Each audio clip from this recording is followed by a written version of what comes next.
there it goes.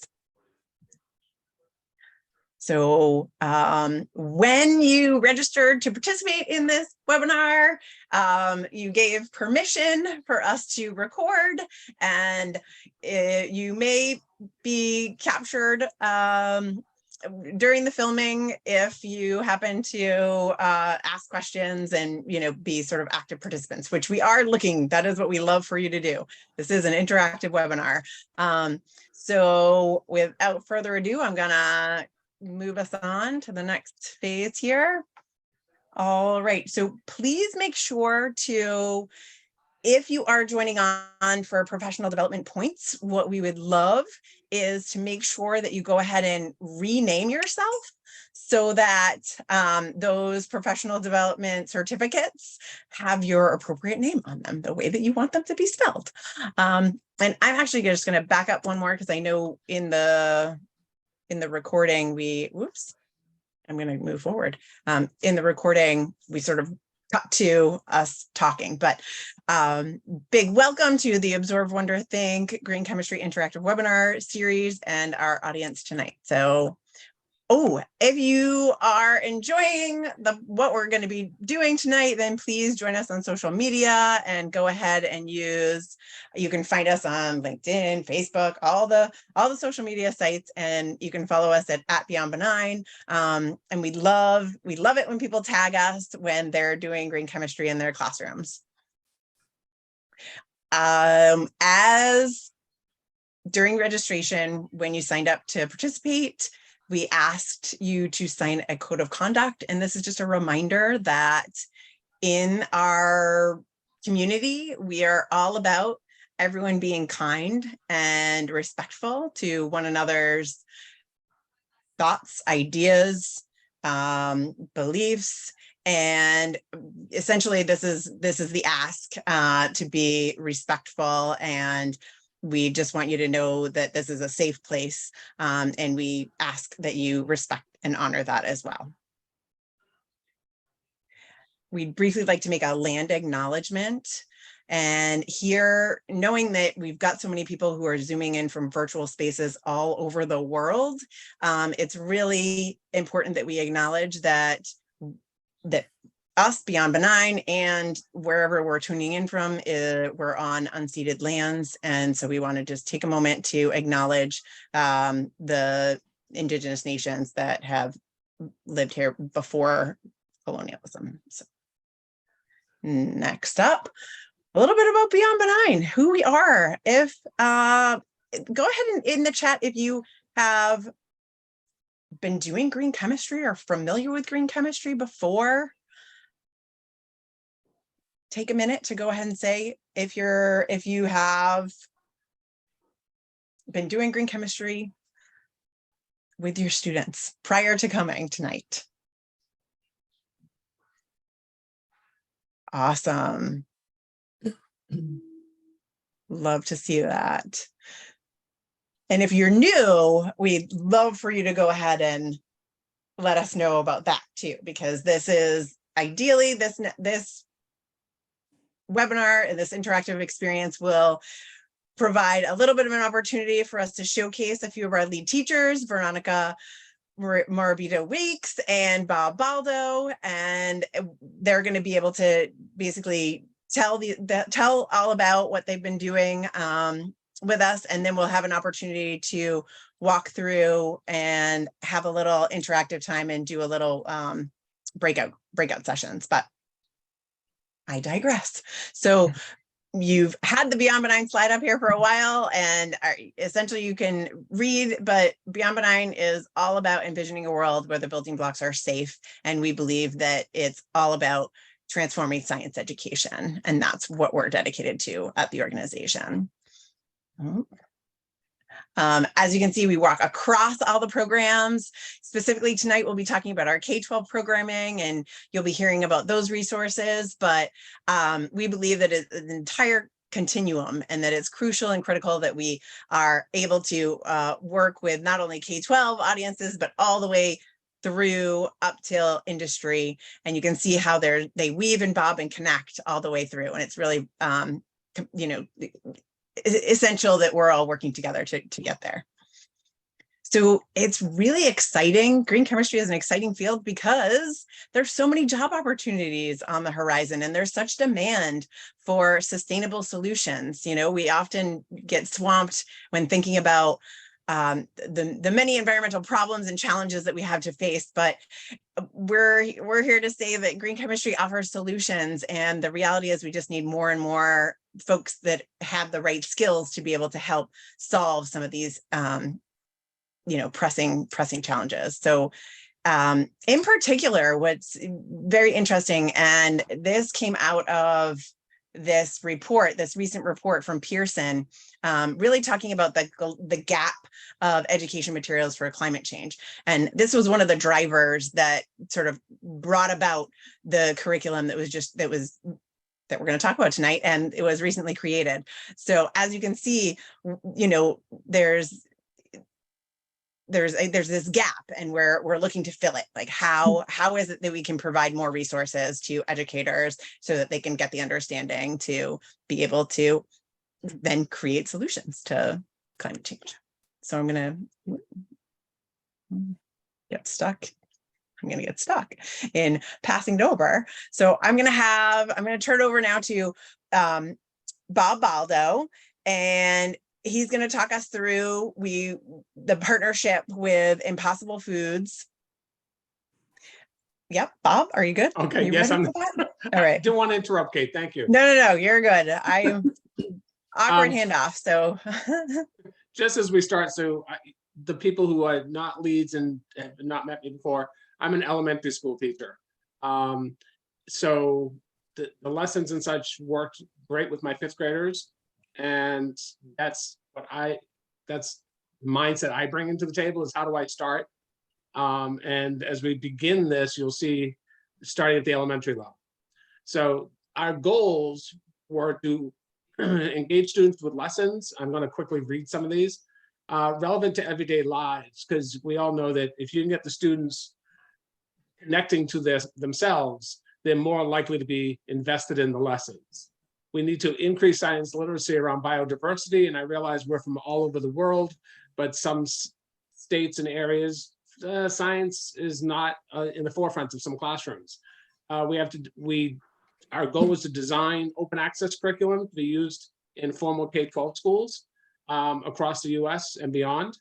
And we needed to pilot the curriculum with different green chemistry educators, and then gauge student engagement, rewrite it, look it over, interest and understanding, and the future of food. Because, if we can go to the next slide.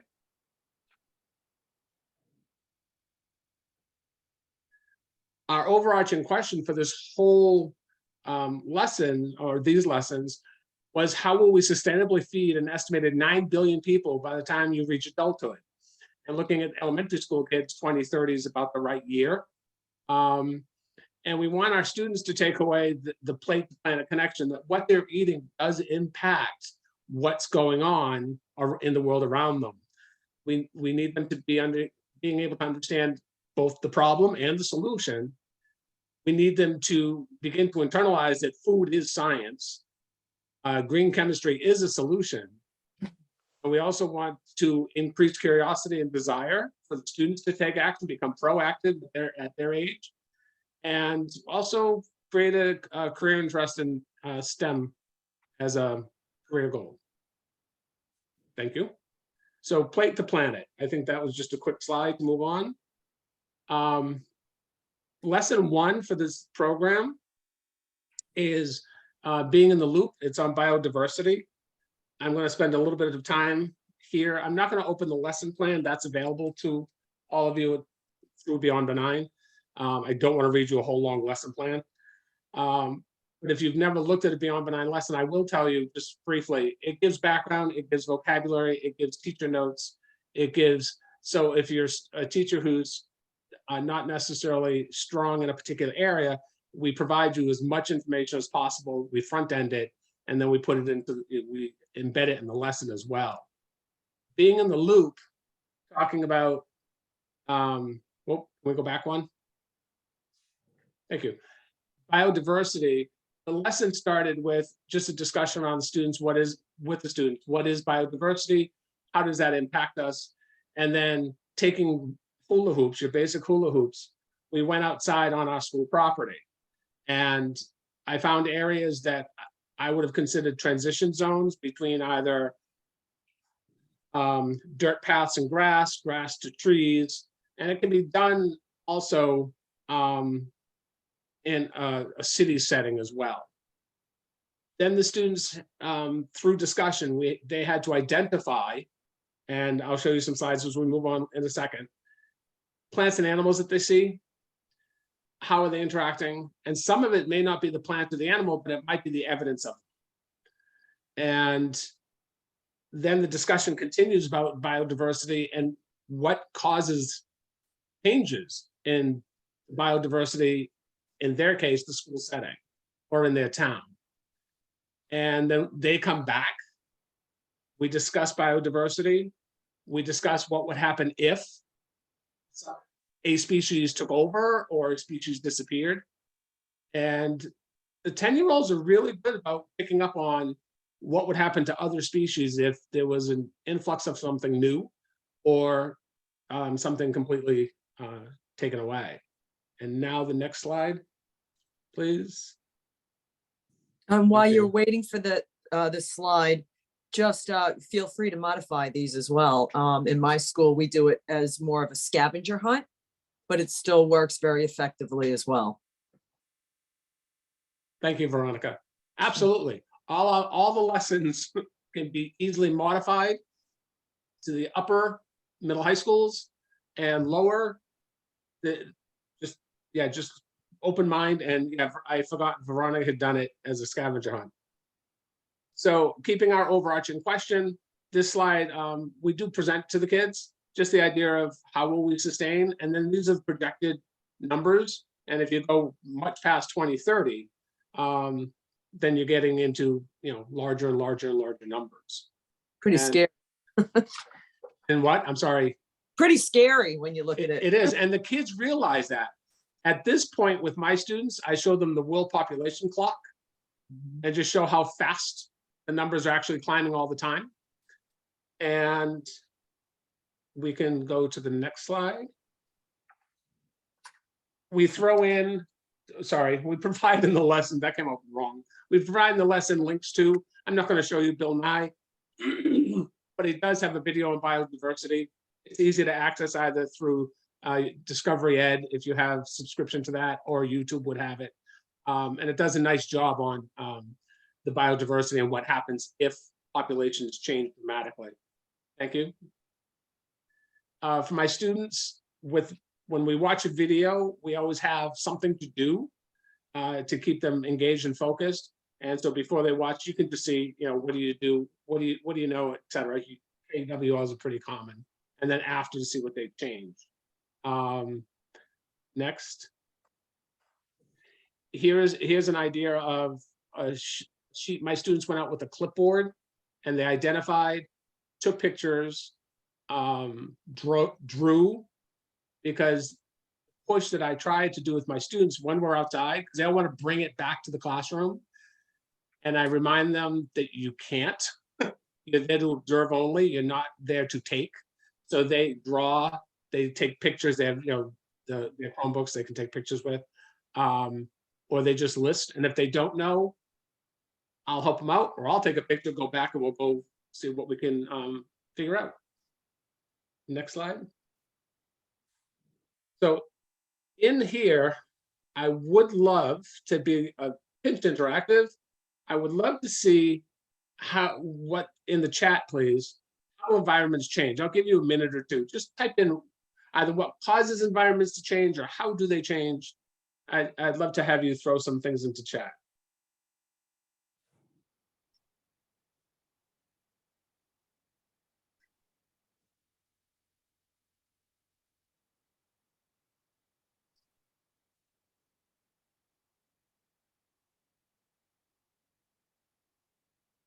Weather shifts, sure.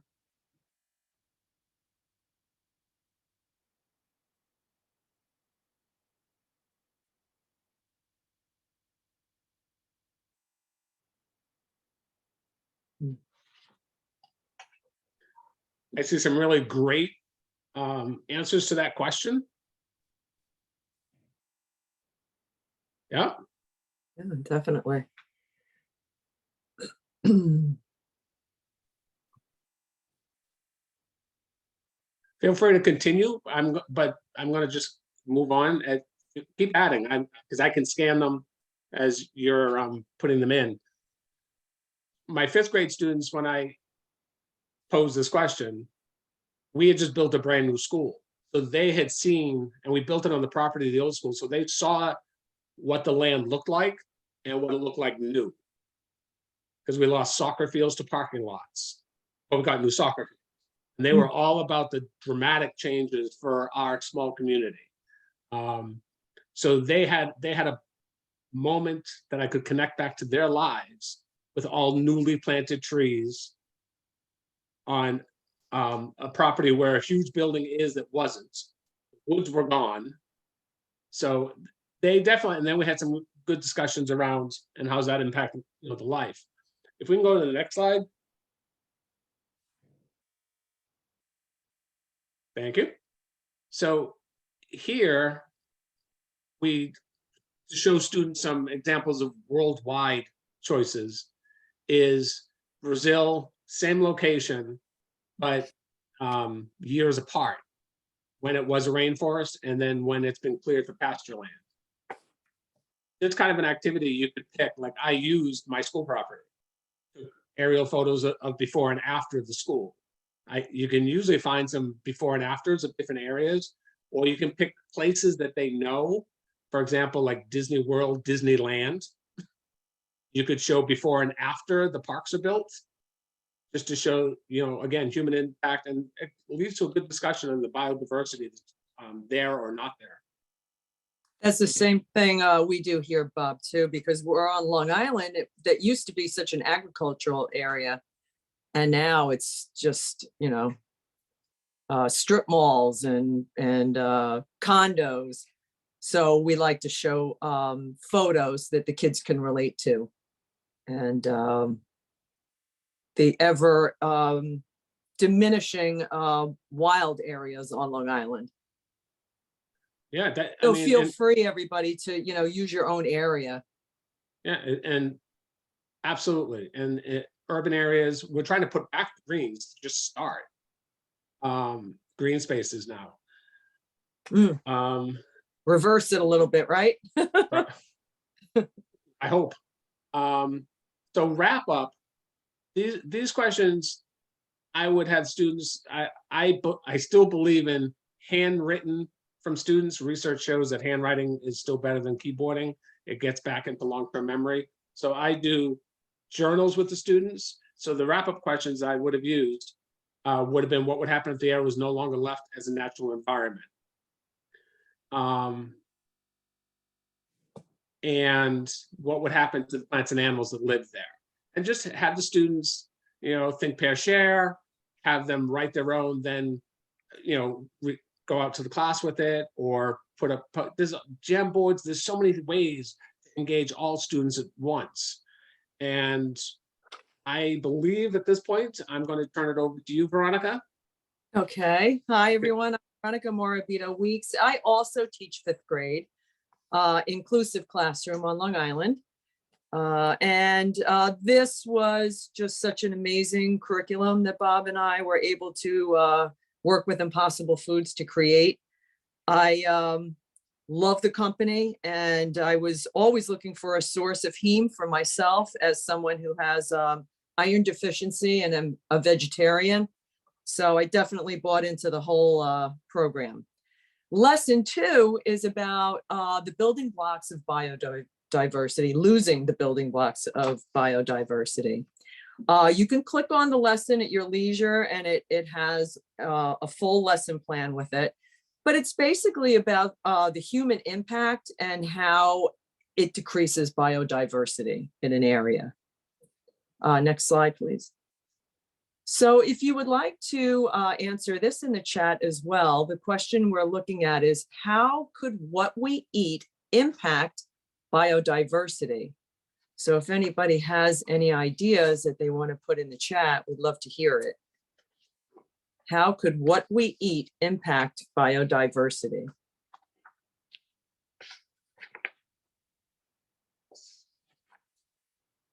Mm.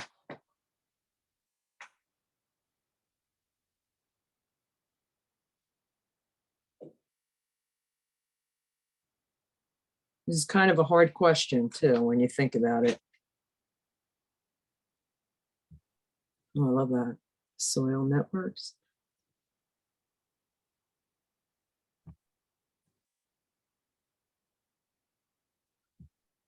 So I'm going to move on, but feel free to keep adding to the chat that we can look at it. Really great responses, actually. Yeah, fantastic. Okay, next slide, please. So we're exploring cow-based burger versus plant-based burger. We can continue through again to the next slide. When we eat meat from animals, not only are we using up the resource of the animal, but the land that it has used. And the kids flip out about this, that one burger equals 75.8 feet of land. So we look at that in terms of hula hoops. And if you have hula hoops and you go outside and you actually lay out, 9 hula hoops and show the kids that that's how much land you need for one burger, they flip out. So it's visual. It's something they can really relate to. Next slide.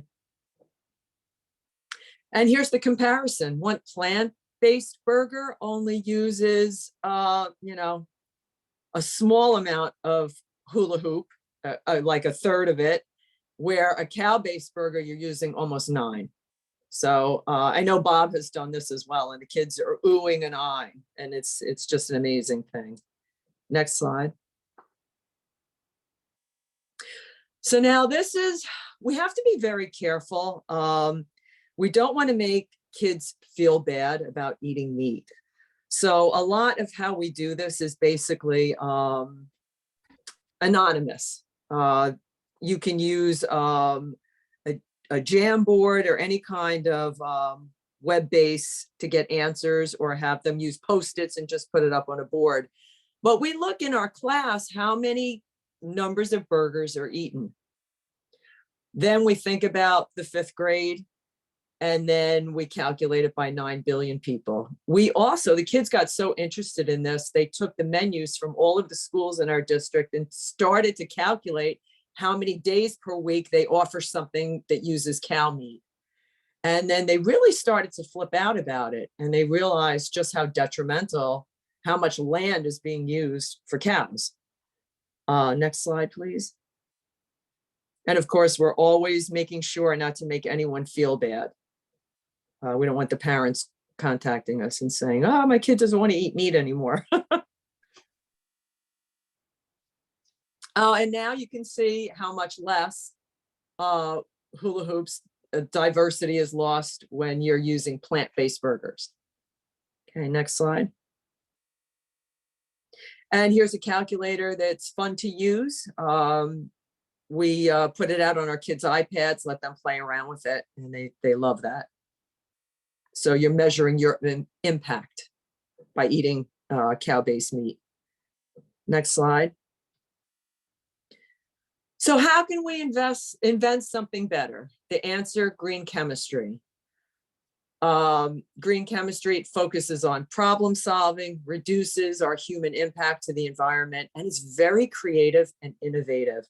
And one thing I found that with the students, they think they're going to be hired by Impossible Foods at the end of the lessons. Like, they really bought into this, and they have actually now gone and spoken to the Board of Education in our school to try to get plant-based burgers as part of our cafeteria selection. So it can be very empowering for students too. They feel they have a voice. Next slide. This is another lesson. The full lesson is in there. It's a lot of fun. Fermentation in a bag. Fermentation is one of the processes that Impossible Foods uses to make a heme-based product. So we wanted to introduce the students to fermentation and how it works. There's a list of ingredients, I believe the next, one of the next slides. So the objective is to measure the chemical changes that happen with fermentation. Those of you in the upper grades, there's many things you can do with fermentation. So it's really something that can go way past into middle school and high school. You have an explanation based on evidence for the cycling of matter, flow of energy. They're going to use a lab notebook, which is really, really important, and develop methods to measure fermentation. Next slide. Like I said, the lab books are very important. So they can use cereal. You can use a number of different things to do the fermentation in a bag.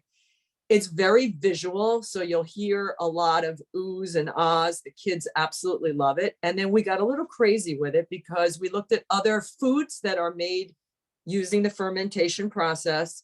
And one of them was sourdough bread. So we made our own sourdough starter in the classroom.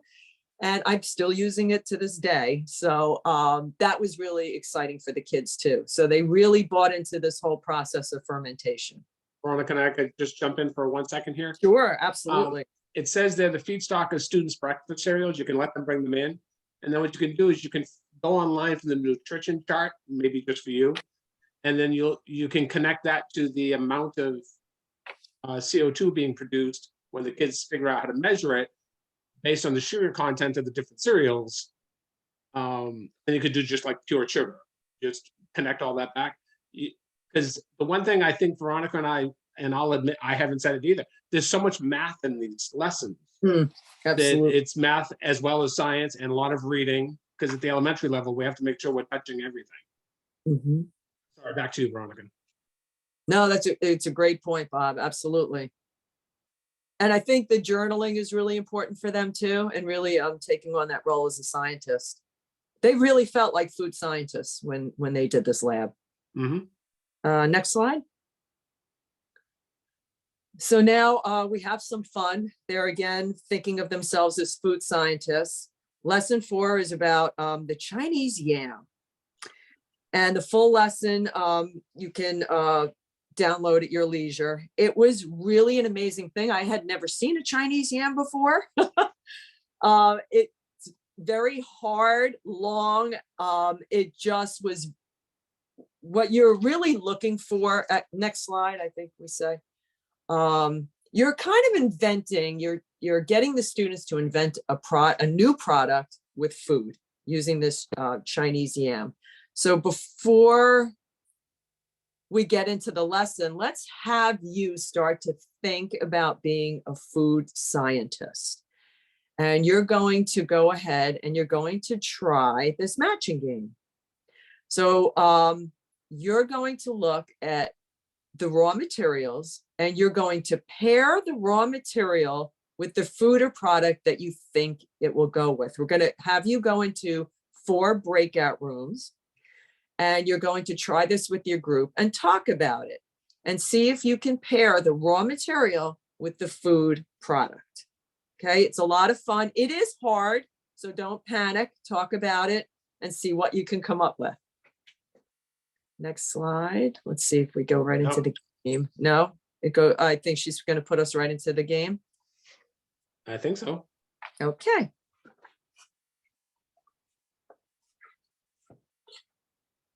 All right, so we just put the link to the Jamboard in the chat.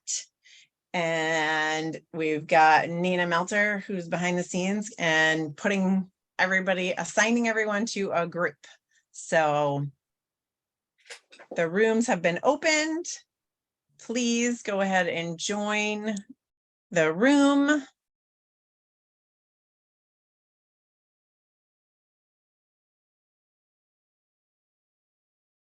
We didn't.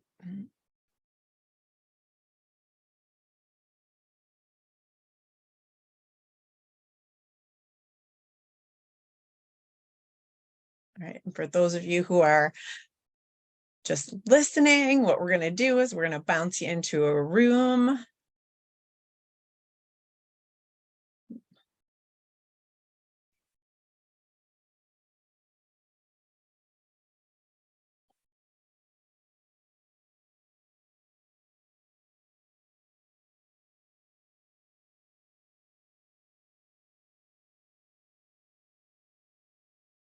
Yeah, so Kate, we can just jump between the rooms.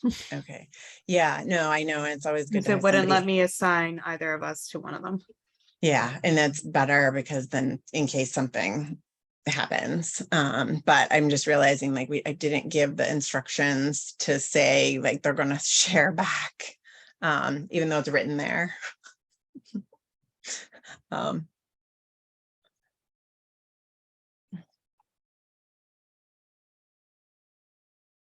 I can go jump through the rooms quick and just remind them they're gonna share back too. Okay, yeah, I'll go to room 1 if you go to 2, and we'll just, yeah, well, Yeah, if you want to Okay. go to 1 and 2, I'll go to 3 and 4. sounds good. And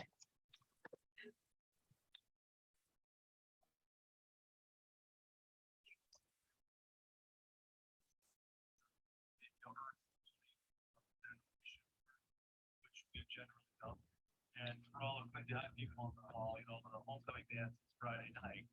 And, wow.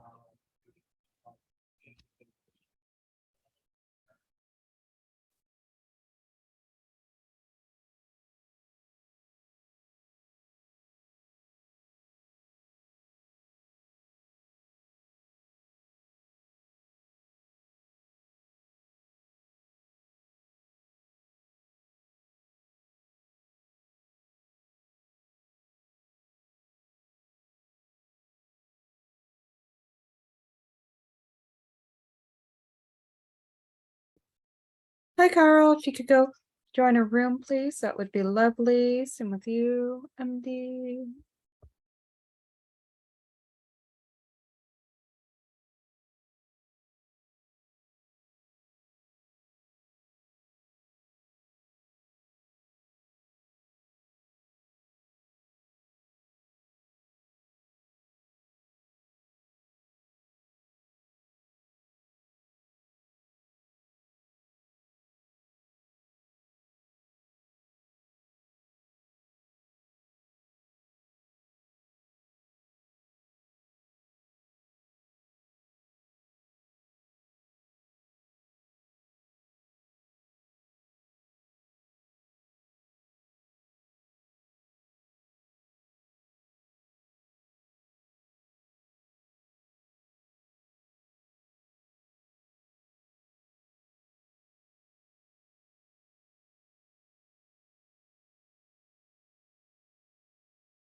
Hi, Catherine.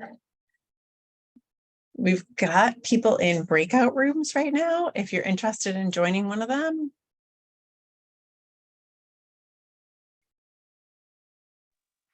I'm actually on the bus, so probably not a good idea. Gotcha. Yeah, we've got about 3 minutes until the breakout rooms come back. So, Okay, sounds good. Thank you. no problem.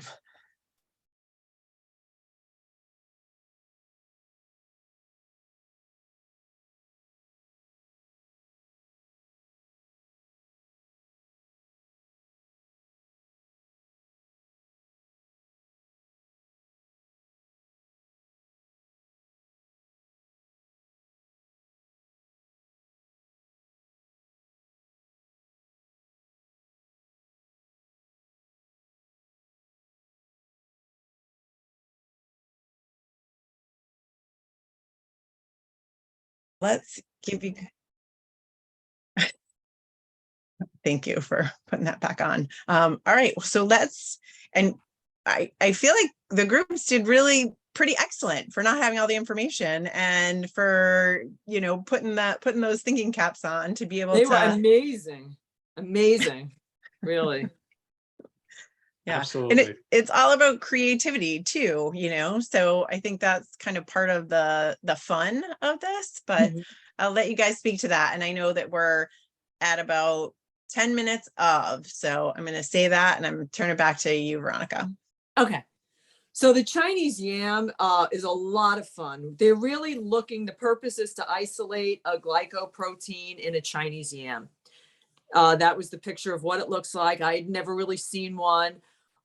We passed it around, let the kids touch it. It has like little hairs coming out of it. It's very hard, big, heavy.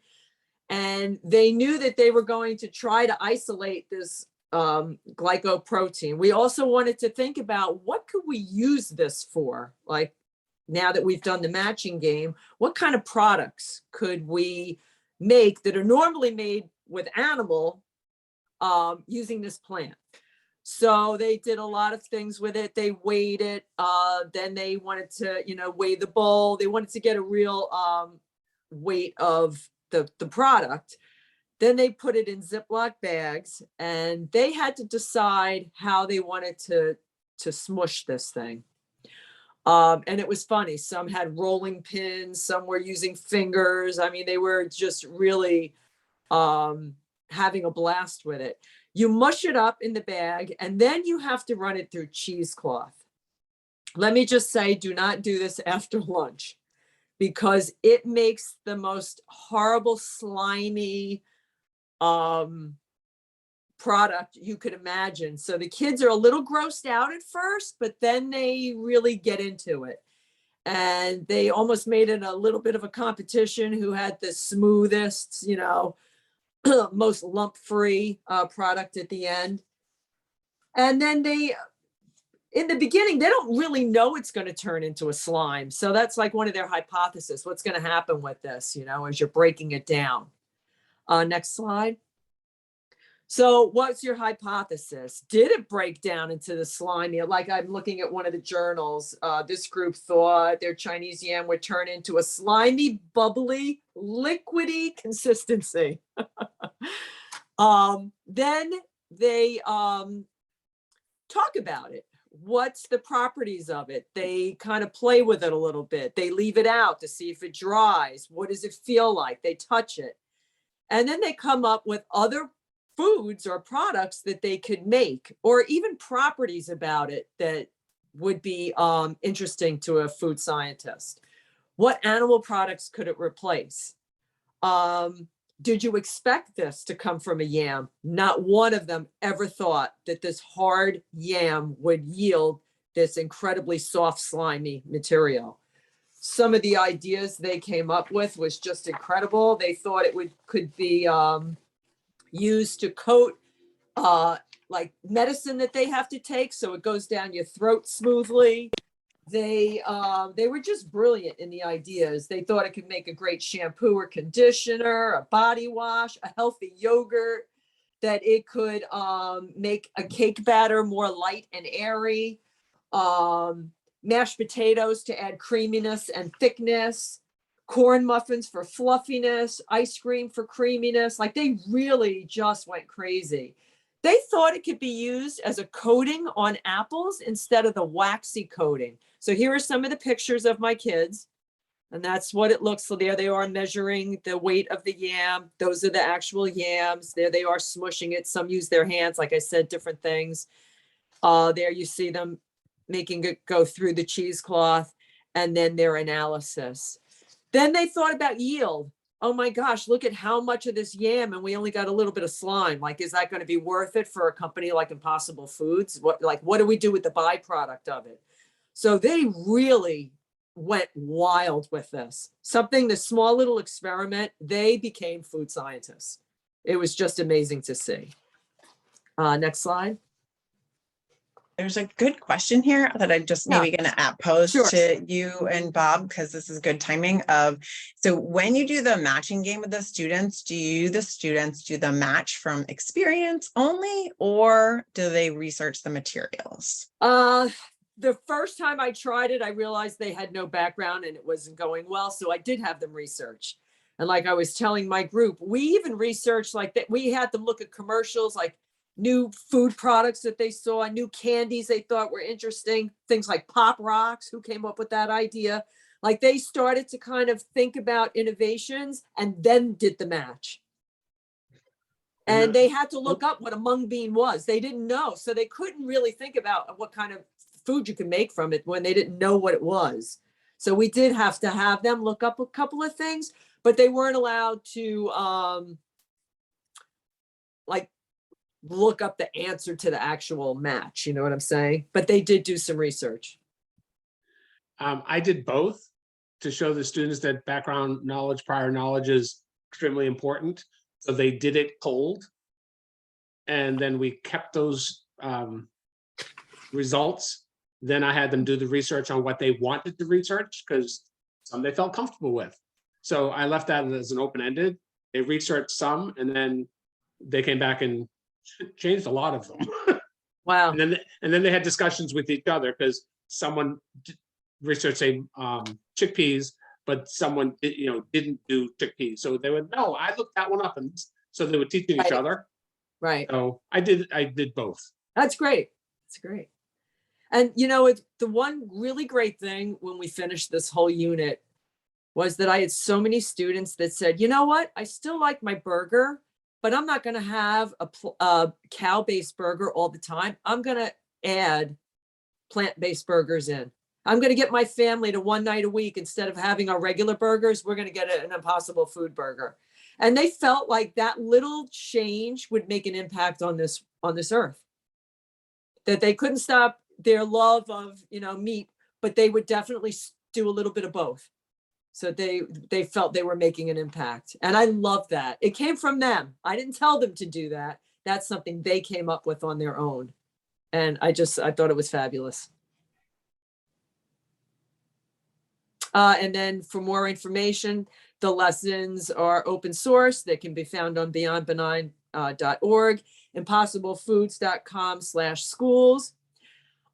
You are more than welcome to contact Bob and myself. I mean, we have slideshows, pictures of the kids. We can, walk you through anything if you have any kind of problems. Bob, you want to tell them about upcoming events? Sure. I just noticed Nina put our emails in. I thought it was at the end, maybe. No, but she just put it in the chat. Okay, great. Okay, we're running tight. Do we just want to go to questions?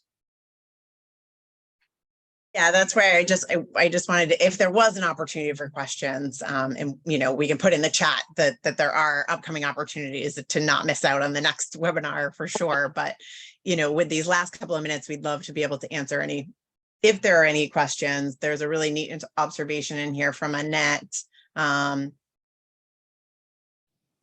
And I would like to read it out to everybody, but one observation, what we call yams, the orange ones, are actually sweet potatoes, but all yams have the same properties, including arrowroot and purple yams. So I just think there's just so many interesting connections. So if there's anybody who have any questions, now would be the time. The Chinese yams can be expensive. I found them on eBay. Just so you know. But they are so much fun. I never had so much. And we planted them out in our garden outside of the school, and we're waiting to see if they come up when we finish, the ones that I had left.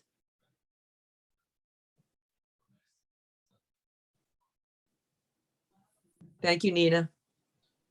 Yeah, I'll quickly just slash there and make sure to say a huge thank you to Impossible Foods for making this curriculum and the resource available. Laura Kleiman helped put together a lot of these slides and was unable to join us tonight, but she also would be someone who, if you reach out to Impossible Foods to learn more about what it is like being a food scientist, being a food chemist, you know, if your students are interested in that, they're a fabulous, amazing resource. So, and I know that we've already put in the chat how you can reach out to Bob, Veronica, or myself with additional questions. And we thank you very much for joining us tonight. And if anybody wants to stay on, if you've got questions, then feel free. But otherwise, we are pretty much right at the dot. So we have thoroughly enjoyed you taking the time tonight to be a part of the webinar series. We do hope that you'll join us again for the next one, where we'll have another great lineup of Raxmi Derival and Dr. Rashida Likely talking about what green chemistry is like for them. So we'd love for you to be a part of that next one too. Thanks so much. Thanks, Thank everybody. you.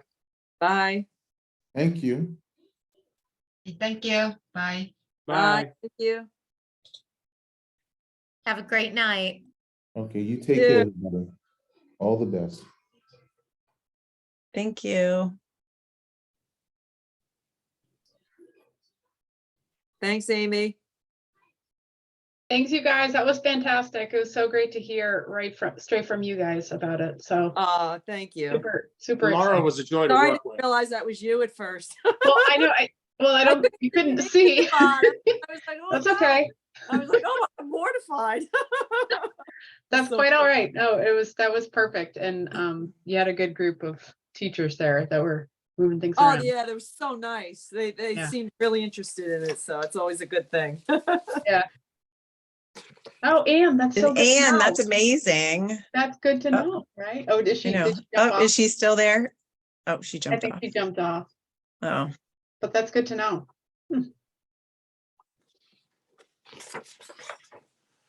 yeah, Anne's wonderful. All right. Awesome. Just, Oh, just let's make before we sure- click off, I want to thank, I realize she's not here, but Laura was a huge help. You know, because Veronica and I would have ideas, and then Laura would